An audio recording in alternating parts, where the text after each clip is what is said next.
Hi, good afternoon. It's Pat Furlong from PTMD, and I'm really thankful that you've joined us today for the discussion on FibroGen's Anti-Fibrosis program. So the presentation is going to discuss the investigational drug FG3019, which is a monoclonal antibody in the anti-fibrosis program of FibroGen.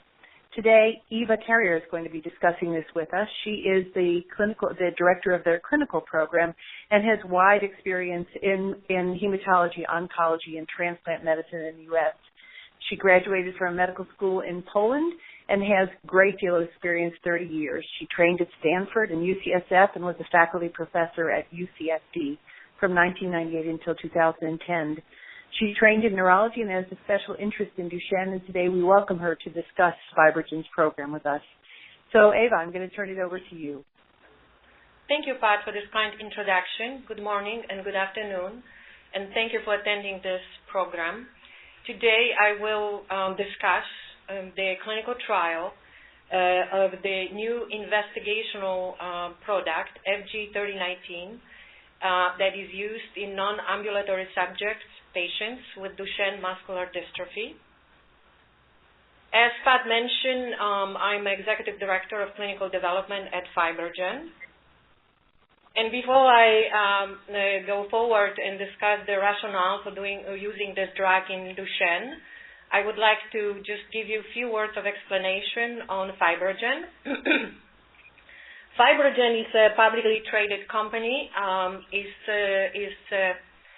in San Francisco, founded in 1994, and has two different areas of investigation. One is fibrosis with its anti-fibrosis product, FG3019, that we will be discussing today. And one is, there's a long and convoluted name, but is basically an anemia drug that is used in chronic kidney disease at this point. The FG3019 is novel investigational product. Is directed towards connective tissue growth factor, and as we go along, I will explain the role of this factor in fibrosis in Duchenne. It's monoclonal antibody, which means protein directed towards CTGF, and can treat a variety of fibrotic diseases, including Duchenne muscular dystrophy. At this point, we focus on non-ambulatory boys. We also used this product in pulmonary fibrosis. It's called idiopathic pulmonary fibrosis, or IPF, and cancer, pancreatic cancer. And I will allude to this as we go along. So these three areas of clinical investigation, pulmonary fibrosis, pancreatic cancer, and Duchenne muscular dystrophy, are presently in the phase 2 clinical development. At this point, I will try to present to you and discuss the rationale and some preclinical background, how we concluded that we can utilize this drug in Duchenne, and some of the data. I don't have time to present the variety of data, but some data that may be useful to understand the rationale. First of all, I would like to comment on the landscape that in Duchenne that you are all very familiar with because of the recent clinical developments. So we do know that, and of course we were witnessing the FDA meeting and different reports on exon skipping experimental treatment. This was very, very exciting, and this was one of the drugs that can be very helpful. However, it only targets subpopulation of the Duchenne. We also had extensive interactions with key opinion leaders regarding Duchenne, and we all agree that the therapies that can modify the disease, which means slow the disease, halt the disease, or reverse muscle degeneration, or improve muscle function, will be very helpful and are very critical in the development. Based on the animal model that we have worked with, we found that if we could slow down progression of muscle fibrosis, this may improve muscle function. And this is where the relationship to our drug comes into place, because this is anti-fibrotic agent. So what is FG3019? How can we describe this novel medication? I've already mentioned that this is monoclonal antibody to connective tissue growth factor, which I will be calling CTGF. So when we go along, I will explain what CTGF is and its role in fibrosis. But in short, it's a driver, initiator and driver of fibrosis in different diseases. In terms of monoclonal antibody, you will ask, what is this? So it's a recombinant protein. It's human, so it's not humanized or half mouse, half human, like some of the proteins are in this category. It's human, pure recombinant human protein. In FibroGen, we tested this protein in 11 phase 1 and phase 2 clinical trials. Some of them are completed, some of them are ongoing. But I wanted to mention, which I think is important to mention, that as per May 12, 2016, we had 400 plus adult patients treated with this product. And some of these patients were dosed for more than 2 years, and we have not detected any safety signals, any adverse signals that will prevent us from further development of this drug in clinical applications. It was very encouraging to us, and therefore we decided to move to pediatric population, including non-ambulatory Duchenne boys who do not have many options in terms of clinical trials or treatments. In terms of safety, we found that it's very well tolerated and there are no dose-limiting toxicities. And any adverse events that occurred were mild or moderate. So what was the proof of concept, clinical proof of concept? We had 2 diseases in which we have utilized FG3019. One was pancreatic cancer and one was pulmonary fibrosis. And we have shown that this drug was effective in these 2 indications. These are preliminary efficacy data. There is no final analysis on efficacy. However, we have concluded that because the anti-fibrosis mechanism of action is similar in different diseases, that this can allow us to use FG19 in other fibrotic diseases such as Duchenne muscular dystrophy. So I have already mentioned that I will be discussing what is connective tissue growth factors. So you can see 3 bullet points that are describing this as a protein or kind of protein called glycoprotein, and then what it does, which modulates other proteins, or what it does again, which modulates how the cell interacts with environment. These are scientific and complicated names, but what we need to remember for this talk is that connective tissue growth factor is a central mediator of fibrosis. And FG3019 has the ability to neutralize connective tissue growth factor, and therefore it possibly may prevent further development of fibrosis or stabilize the fibrosis that exists from further development. So this is where we will move towards Duchenne muscular dystrophy. And before we go to the description of the clinical trial, I just wanted to discuss with you, and I know you are extremely familiar with all of this, but just to briefly review and position the role of fibrosis in this disease. So let's go to the blue box first, in which there is this key statement which is very relevant to Duchenne muscular dystrophy. And that is that in Duchenne muscular dystrophy, there are repeated cycles of muscle degeneration because of lack of dystrophin and regeneration because of body trying to repair the damaged muscle. And as at the end of this process, what happens is the muscle which is basically dying or being destroyed or non-functional, is replaced by fibrotic tissue and fat. So here is the muscle fiber. This is the membrane. This will be very brief description, but it's important. These are the satellite cells. These are stem cell-like cells that take place in regeneration of muscle. So this part here is regeneration, is growing muscle. So what happens is these satellite cells, stem cell-like cells, get activated. They form a young muscle fiber called myoblasts. They differentiate. These are very well-formed muscle cells, myocytes. They fuse, and you can see that fusion here, and this is muscle fiber.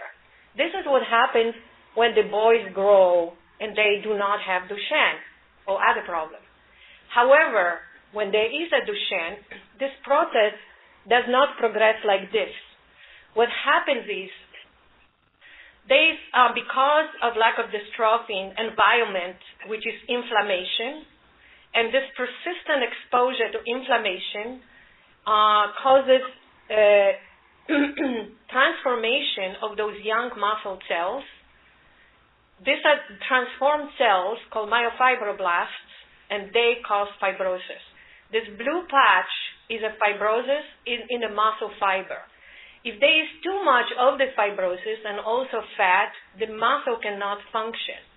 So we concluded, or we formed hypotheses, that if we remove the fibrosis, we may allow this muscle to function better, for example, by activation of those satellite cells. So our hypothesis is that slowing, or maybe even to some degree reversing fibrosis, may help us to slow or reverse loss of muscle function in the Duchenne.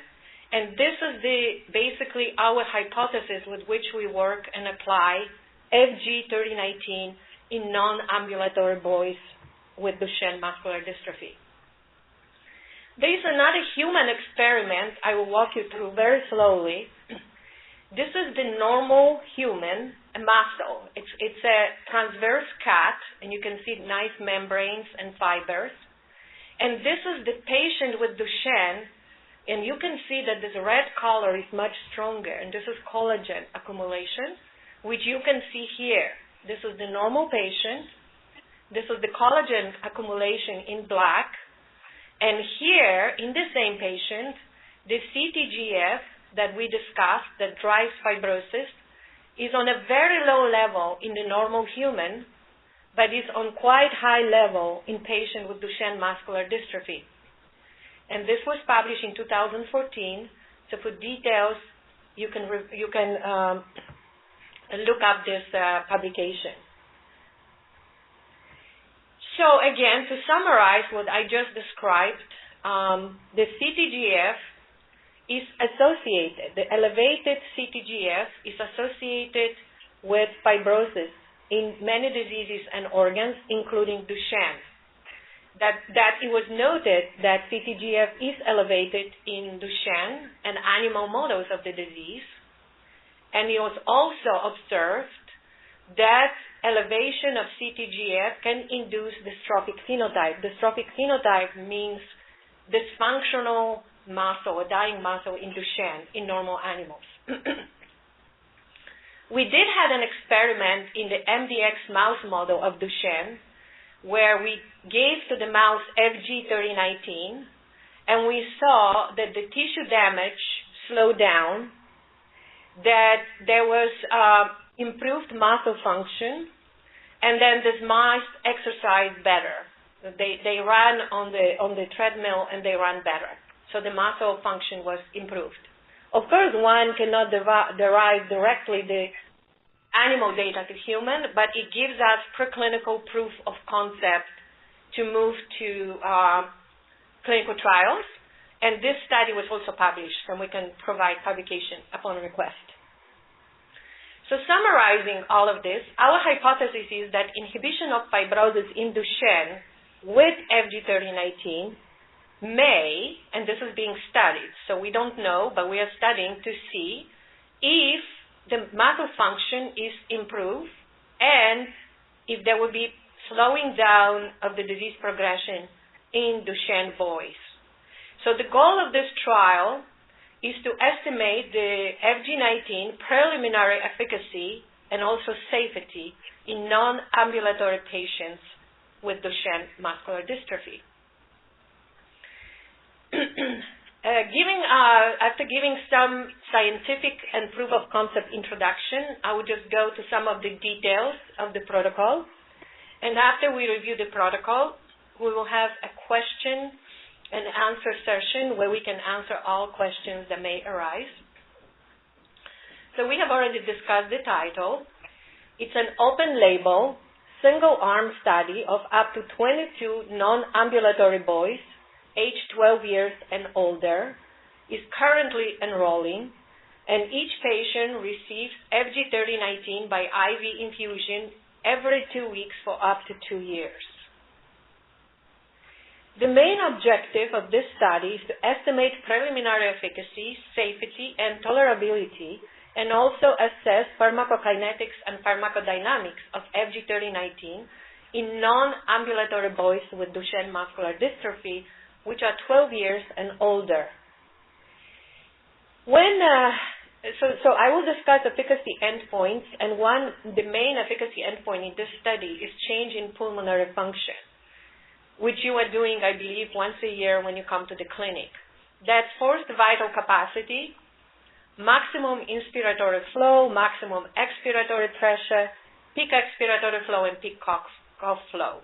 So what happens is, in Duchenne, when disease progresses, the intercostal muscles that are between the ribs and the diaphragm become weaker, and these tests are affected. We believe if we improve function of these muscles, these readouts may improve. In addition, we want to test different outcomes, so we'll test the changes in the upper body muscle function test, which is performance of upper limb, called pull, grip, strength, hinge strength, and Brooks score. And we also will look at the changes in the fibrosis and try to correlate these changes with the changes in the clinical readouts by reading the fibrosis and fat content by magnetic resonance imaging, MRI, of the upper arm, biceps, the big muscle, and also the heart. Because as we know, heart is frequently affected in boys, and it gets worse with time. So we would like to know how FG3019 affects the heart function. These are the key inclusion criteria. It's a long list. I'll just walk briefly through it. We accept the boys over 12 years of age. These are non-ambulatory boys, but we limit the wheelchair time or dependence for less than 5 years. The Brooks score has to be equal or less than 5 for arms and shoulders. They have to be able to perform spirometry because of our primary endpoint. They have to be able to undergo cardiac and extremity MRI. They have to have percent predicted forced vital capacity equal or more to 50. We also ask for the forced vital capacity to be equal or more 5% decline, annual decline, based on 2 pulmonary function tests which were done in the previous 18 months. So this is historical data, and I do understand that you have those tests performed at once a year. So we review this data, and we want to show the decline. This is because if we want to show improvement, we have to have certain level of decline to be able to show improvement. And in addition to these 2 historical tests, there will be a baseline screening pulmonary function test called FVC. We also ask that the left ventricle ejection fraction will be over 45%, that the patient will have stable regimen of cardiac medications for at least 3 months prior to screening, We also ask that they will be on a stable dose of steroids for a minimum of 6 months, and this is because it looks like that steroids improve the function to some extent in those children, performance. So we would like to have this stable so there is no confounding factor. And of course, all the baseline renal, hematological, and hepatic function to be normal. These are the key exclusion criteria. So we will exclude boys that require equal or more than 16 hours of ventilation, continuous ventilation. The boys that will have spinal surgery within a year for scoliosis. The boys that have severe uncontrolled heart disease that require frequent medication change, hospitalization, etc. Arrhythmias requiring anti-arrhythmic therapy. Any hospitalization due to respiratory failure occurring in the last 6 weeks prior to screening. Poorly controlled asthma or underlying lung disease, such as bronchopulmonary dysplasia. Because we calculate the dose per kilogram, we want to exclude boys who have BMI more or equal to 40 kilograms per meter square or weight over 117 kilograms, or boys who had exposure to another investigational drug within 28 days prior to start of study treatment. So it's about a month. They will have to be off any study treatment from any other clinical protocol. So what are the procedures and what is the dosing? So the name of the medication is FG3019. The dose is 35 milligram per kilogram, which we have derived from the previous clinical trials. Is given IV. We do not want to exceed the rate of infusion of 150 cc per hour, and is given every 2 weeks up to 2 years, which is stated here. The safety labs will be taken, and they are standard. They are monthly for 3 months, and then every 3 months, and this is important for us because we are studying how safe is this medication in Duchenne. The vital signs, weight, and height, this will be taken every 3 months. The muscle test and pulmonary function test at screening and every 3 months. The cardiac and upper arm MRI at screening and then once a year. The EKG screening and once a year. We will also see how FG3019 affects quality of life. This was very important to us, and we'll have a questionnaire which will be given to the boys, asking them questions about their quality of life at 6 months, 12 months, and 24 months. And there will be additional blood tests given drawn for PK and PD tests. In terms of clinic visits, they will occur about every 2 weeks. And when boys come to the clinic, it will take 2 to 3 hours. But sometimes, when they have special tests, such as cardiac MRI or pulmonary function tests, it may take longer.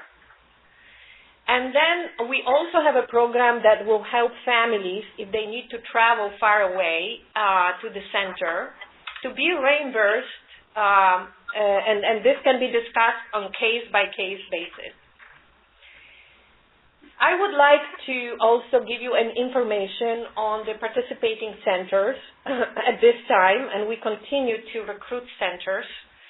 So we have Washington University and St. Louis with Dr. Connolly. We have Cincinnati Children's Hospital with Dr. Wong. We have University of California, San Francisco. We have Children's Hospital in Pittsburgh with Dr. Hamid Ahmed. We have University of Iowa with Dr. Matthews, and we also have Children's Hospital in Colorado that will be open soon with Dr. Janis. Before I conclude my presentation, I would like to extend a deep appreciation to all patients, parents, and their family, as well as Duchenne muscular dystrophy community for their support and understanding and excitement that we have a clinical trial for non-ambulatory children with DMD. We would also like to thank PPMD for the opportunity to participate in this webinar, which we feel is important to inform non-ambulatory boys about this opportunity, and also acknowledge the devotion and time and participation of all of our investigators. I would like to direct your attention to contact information at FibroGen. Our clinical program manager, Mr. Gustavo Lorente, can be reached at any time at this email, glorente@fibrogen.com, or phone number 415-978-1441. He will respond within a day, within 24 hours or sooner, to any request. If you wish to read more about the trial, you can find our trial in clinicaltrials.gov, and the number is NCT 02606136. Thank you very much for your attention, and if you have any questions, I will be very happy to answer them. Good. Ava, thank you. It's Pat again. Thank you for that really wonderful and thorough explanation of both the concept behind the monoclonal antibody as well as what it is, and then the trial that you've described. So let's go through a couple of the questions. One is that we're really thrilled. Can you just speak up just a little bit? Sure. Thanks. Is this better, Ryan? Yeah, that's better. Okay, sorry. Again, I'll just repeat. Thank you. This was a wonderful explanation, Ava, and we're so thankful for a study in non-ambulatory boys. There are some questions around the calculation method for the pulmonary function test. I think this when you're talking about pulmonary function tests, the MIP and MEP and forced vital capacity, these are all standard measures of pulmonary function testing. Would you agree with that?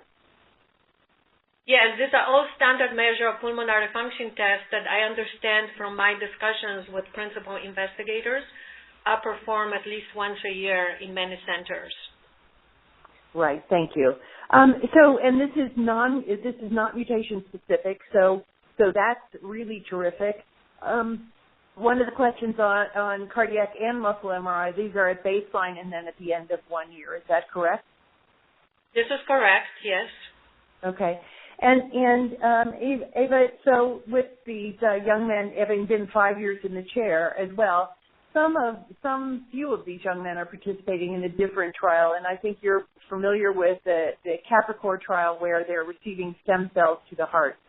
So should they have had that procedure and participating in that study, is it still the time frame between that study, or are they allowed to participate in the FibroGen's study, having had that stem cell delivery to the heart? Yes, Pat. So this is a very good question.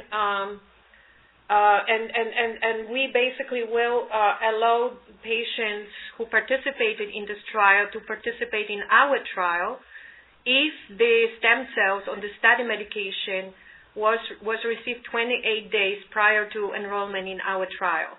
So they will have to clear that and not be on any other trial and not have any study medications for 28 days prior to participation in our trial.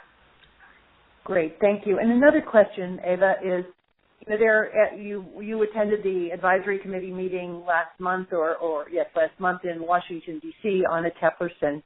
So there is great hope in our community that we will soon see by May the 26th a decision regarding eteplirsen, and we're all hopeful for an approval.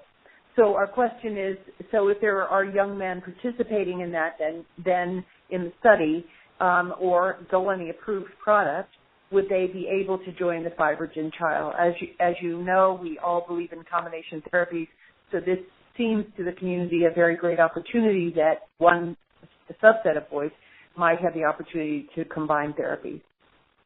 So in this trial, Pat, we do not have, as you noticed, it's an open label, one-arm trial. We do not have controlled. So we will not allow the boys who are on eteplirsen after it's, let's say, approved to participate in this trial. And the reason is that this is a trial to read out preliminary efficacy.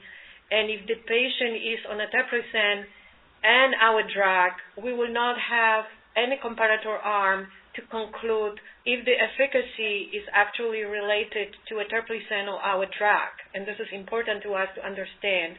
We may consider after approval, if the approval occurs for the future trial, when we have comparator arm. For this trial, we are unable to allow these patients to participate. Great. That's what I thought, Ava, but I wanted to make sure of that so that we're very clear. One of the questions that has come in about what you might have learned, or is your regulatory strategy changed or the same after joining and or listening to the AdComs that have happened? No, our regulatory strategy did not change. As you know, the exon skipping drugs cover a very small fraction of Duchenne boys, 15 to 20% or so. So we will develop our strategies as we planned, and the next trial will be a trial for ambulatory boys. Good, thank you. So Ava, also, if a young man is in a chair, just the inclusion criteria of being in a chair for less than 5 years, having the respiratory, the pulmonary function testing as indicated, is it mandatory that they're on steady-state steroids for 6 months? In other words, do they have to be taking steroids, or is it a young man who's never or hasn't in the last 6 months had a steroid dose? Would he be eligible for this study? This is a very good question, Pat, and we have spent a significant amount of time discussing this. And as you know from upcoming studies, observational studies, databases, etc., it appears that steroids may affect the performance or improve performance in Duchenne boys, and therefore many of them are on steroids. Some of them are not, I agree, but many of them are. And therefore, in order for me to be able to have a good efficacy readout from this trial, I want to allow boys with stable dose of steroids. So it's not a confounding factor for me at this point. So yes, they will have to be on 6 months stable dose of steroids. Good. Thank you. That's very clear. And I certainly agree with not confounding the study. I think that would make it very difficult to begin to interpret. So, Ava, the study visits are every 2 weeks to the clinics that are recruiting. So always there's a question about if for instance, a young man is enrolled in a study in one city but lives closer to another study site that perhaps enrollment was fulfilled, would they be able to take their 2-week dose at that site or a site nearer to home in between the actual physical testing? I think this, I see a lot of collaboration going on. For example, the patient is on one side and the study is on another side between principal investigators. So we encourage this collaboration, and I think this can be agreed. For example, the patient can be seen in one site, but have the clinical trial maybe in another site. So again, if there is an agreement between the primary physician of this patient and principal investigator, I will certainly facilitate and encourage this. Good, thank you. So, Ava, can you talk to us about any plans for a trial with ambulatory boys, and how young will you go if you're considering one? So, Pat, we certainly are developing this protocol as we speak, and the plan is to accrue patients in fourth quarter 2016. We are at final stages of having a protocol written. What I can say in a very general terms, that it will be a younger ambulatory boys, and that we will be looking at the changes by function and MRI in the lower extremity. And this trial will go on clinicaltrials.gov soon, so you will be able to read out the details. And can I ask you one more question about the study in the planning stages? Will this be a randomized controlled trial, or will this be an open label like the non-ambulatory study?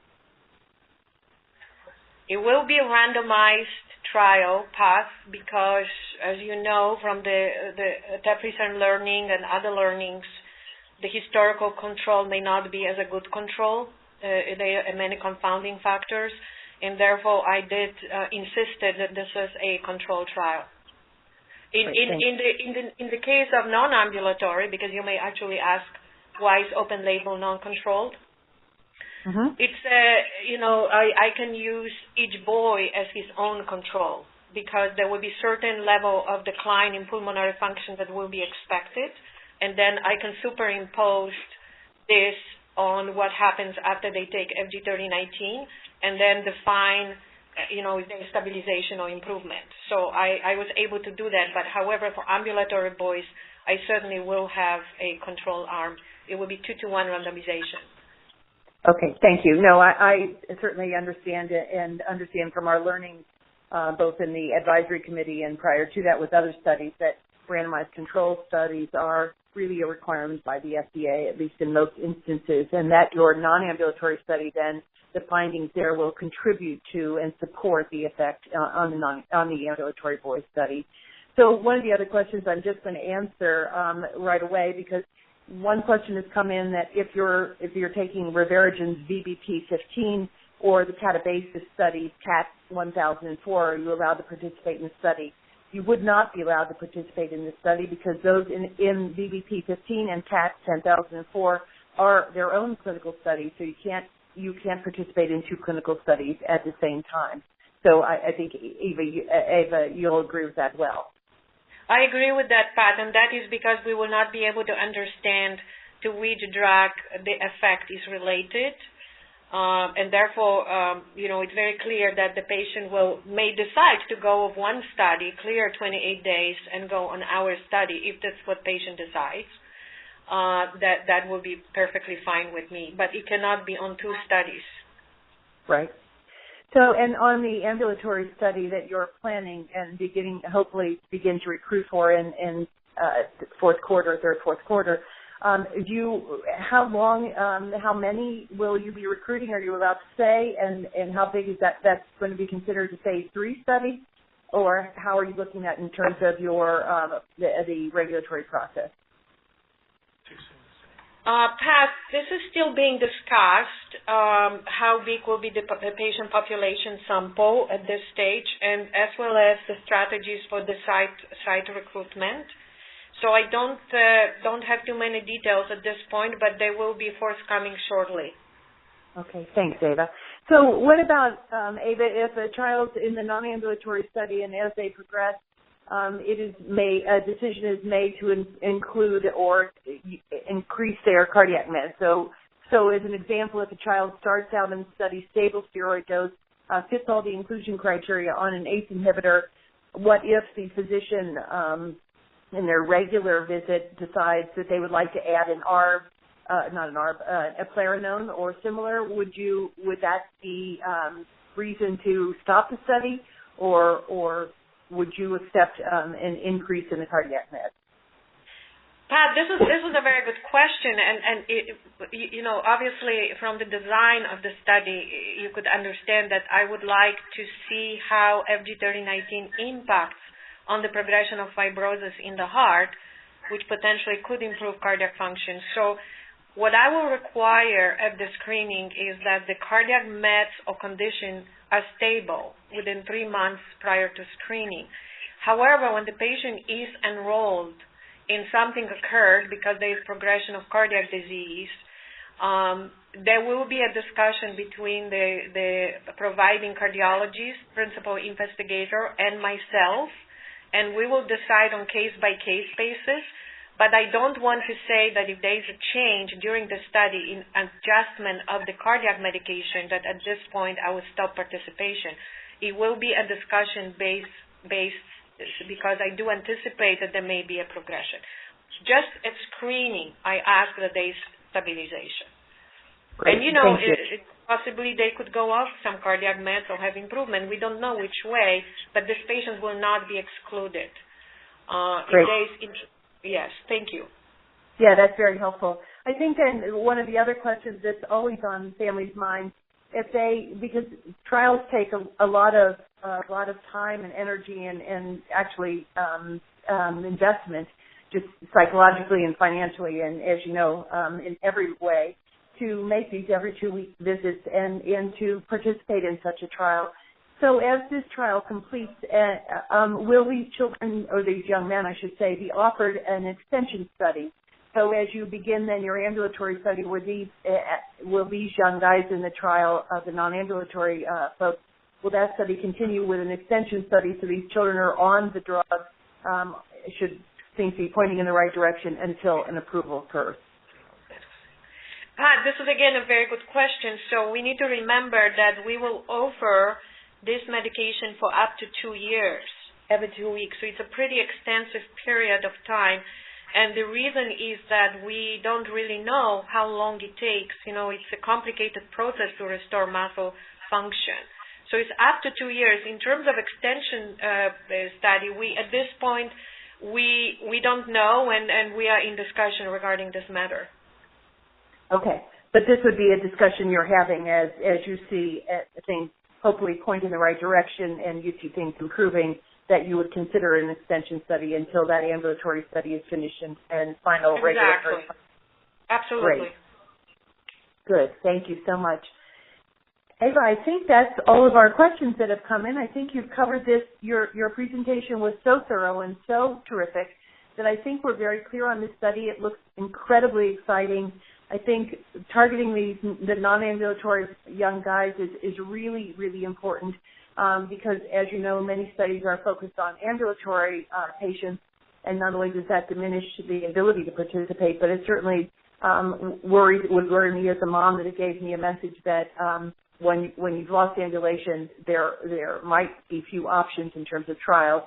So I think this clinical trial is very well designed, and I think you've been extremely thoughtful about the application of the antifibrotic antibody, and I think this is really going to be a terrific opportunity for our community. So I thank you very much. We're all looking forward to seeing you once again at the conference in Orlando. And since there aren't any more questions, if you wouldn't mind sending us the publications you mentioned, that would be terrific, and we can have those for our families that request seeing those publications and reading them. Any other last thoughts, Ava?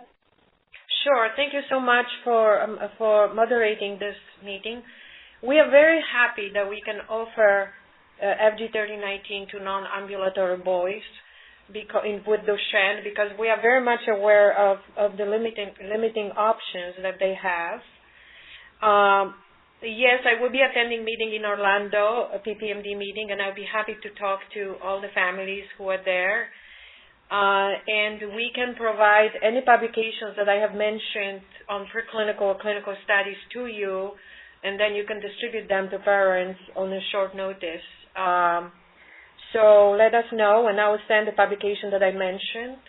And again, before I close, I wanted to thank you for families and boys and their participation, their willingness to participate in this trial that will allow us to understand if this important protein can affect and improve muscle function in Duchenne muscular dystrophy. Thanks, Ava. I think you know we believe that an antifibrotic should be or will be likely be part of the combination of therapies that truly stop the disease progression. When we did our benefit-risk studies, slowing or stopping disease progression was the highest priority of our families. We're in benefit-risk 2 now to really examine that with young adolescents and adults with Duchenne, so that will be forthcoming. But I think this is a terrific opportunity for us. We thank you and FibroGen, and we'll look forward to seeing you in Orlando. And thank you all for joining us. Our community is strong, and we hope and keep our fingers crossed for a good day coming up on May 26th. And we wish you all the best, and we'll see you in Orlando. Thanks again, Ava. Thank you very much.